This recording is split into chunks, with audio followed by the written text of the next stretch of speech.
one of the questions that I always ask when looking at a new home is how quiet is the area?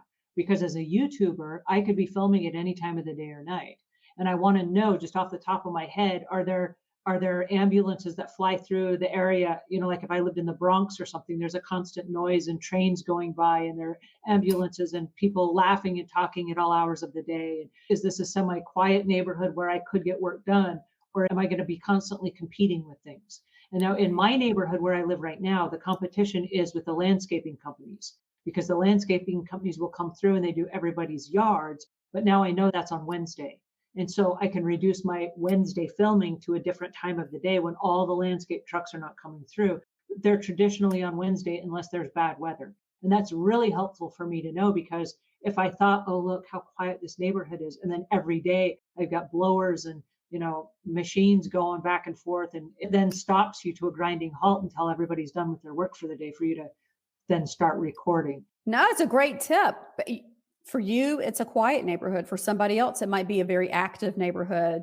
And so it's a great tip for people to go and look at that neighborhood. You may fall in love with the open house home on a Saturday morning, but go look at it at different times of the day and get a feel for it then. Whether you're looking for a quiet neighborhood or a really highly active neighborhood. And if there's a community clubhouse with a pool and amenities like that, go and see how well used they are, see how active it is. That's a great tip. Quick note on that is most realtors can provide a neighborhood report that gives the basic demographics of the neighborhood with some psychographic information. And so you get an idea of more or less the age group and people that live in the area.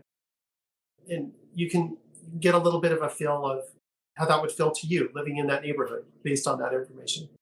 I had an open No, house that met my clients at the open house. They were a young couple with two young children. Some of the neighbors came out to the open house, and years later, those older neighbors have been babysitters and kind of surrogate grandparents to that young family. So that getting to know that community is going to have a huge impact on your use and enjoyment of the home.